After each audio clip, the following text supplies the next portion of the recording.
los más divertidos, de los toques de humor de un espectáculo que gira en torno a una tragedia. Y creo yo también que toda la semana más, ¿no? Tenemos a Eva Diago y Armando Pita, que son maravillosos, que no sabéis lo que es a trabajar con ellos, porque es que te ríes de verdad, o sea, estás en el escenario y yo tengo todos los días que hay momentos que me tengo que aguantar la risa porque es increíble cómo lo hacen. Tendrá valor que se aguanta la risa. Él tiene el poder de poder estar serio y por dentro riendo. Sí. Y eso, bueno, yo creo que es una cosa que desarrollamos todos un poco en el escenario para un poco bajar la tensión, cuando tenemos muchas funciones, que hay como pequeños códigos internos que utilizas y para hacernos un poco así un poco reír de espaldas al público, ¿no? Son cosas que pasan detrás del escenario que nadie ve y a nosotros nos hace como mucha gracia, como para descargar. O sea, que os hacéis la puñeta un poquito entre vosotros. Sí, yo creo que tenemos el personaje tan asimilado que lo llevamos dentro. A ver, porque Eva se está riendo. Eva, os lo pasáis genial. La verdad es que sí, tenemos mucha suerte. La verdad es que yo con Armando me lo paso divino, o sea, que es algo muy divertido, ¿no? Aparte que nuestros personajes ya en sí tienen una comicidad que atrae al público, pero nosotros encima ya la explotamos a nivel ya personal entre nosotros y bueno, y muchas veces pues cogemos ahí a Dani entre media y se la hacemos pasar unas veces francamente. Y aquí no están por casualidad, aquí son grandes actores de musical. ¿Cuántos musicales lleváis vosotros? Que no llevan muchísimos musicales. Son de los actores de toda la vida en España, ¿no? Que han trabajado, que han hecho de todo. Siendo jóvenes. Siendo jóvenes, pero es que claro, no tiene tanta vida el musical en España, ¿verdad? Que empezaron de niños. Empezaron de niños, realmente. Sí. Eva ha hecho mucha zarzuela también, ha hecho ópera. Sí, ahí llevamos una carrerita, unos añitos. Sí, hemos tenido la suerte de poder coger el auge del musical de 15 años para aquí o incluso 20 y hemos podido participar en muchos musicales y ir cogiendo papeles con más responsabilidad y la verdad que es de agradecer poder haber vivido esta parte de la historia. Es verdad que a la hora de negociar los contratos son los mejores, porque vamos, sacáis la pasta en la obra, la verdad que cuando ya va a recuperar a Cosette de las garras de esta familia miserable, le sacan hasta las entrañas, ¿eh? Sí, ya nos hemos acostumbrado. De hecho, nuestro jefe de producción ya nos ve y se da vuelta. No quiere que negociemos. Pero estáis ya demasiado acostumbrados al trapicheo, no queremos hablar contigo. El próximo contrato será el definitivo.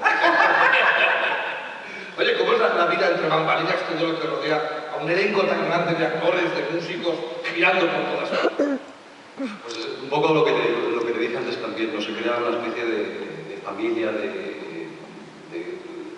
compartir cosas en el escenario y fuera y entre bambalinas, pues es otro musical aparte. Yo creo que a la gente le encantaría ver lo que pasa detrás, porque realmente es un mundo diferente a lo que se está viendo, ¿no? Y yo creo que es necesario eso para poder sobrellevar esta carga dramática que tiene la obra, que es muy fuerte, excepto nuestros personajes que tienen quizás esa parte más amable y más de poder hacer reír al público, y aún así no dejan de tener esa parte tan maquiavélica en fin, con el fin justifica los medios y cualquier cosa es buena, sacrificar a una hija, vender o lo que sea, para poder llevar toda esa carga de esta obra tan emocional y tan dramática. Yo creo que se tiene que crear eso detrás de los bambalinas. Es curioso que no todas las adaptaciones de Los Miserables incluyen esa carga de humor a esta familia malvada, ¿no?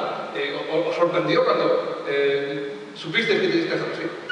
Bueno, yo realmente salía del personaje desde hace ya bastante tiempo, como soy veterana ya, en el 92 hice una versión de Miserables con Tamayo en Madrid, y entonces ya sabía de dónde veníamos, ¿no? Con este personaje, por lo cual no me sorprendió cuando lo hicimos aquí en el 25 aniversario.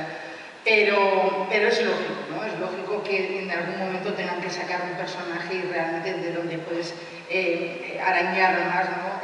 Para sacar ese humor realmente de este personaje. ¿Y cómo responde el público, eh? Claro, porque es que descarga toda la emoción, ¿no? Y la emotividad que hay y la tensión emocional que hay durante todo el musical, ¿no? Entonces creo que son los únicos personajes realmente que en un momento determinado pueden abrirse y sacar un poco de humor, ¿no? En la obra que era necesario, y hemos tenido la suerte de que nos tocase a nosotros. Y Eva, si ve que no se ríe, improvisa alguna cosita y se descojona. Bueno, pues vamos a pediros, Eva y Armando, que no os vayáis, porque vamos a concluir estos minutos que estamos dedicando a Los Miserables, pidiendo que ahora aquí Daniel se ha echado a hacer preguntas, de presentar y de reírse con todos, pero a él también le toca. Vamos a vengarnos ahora.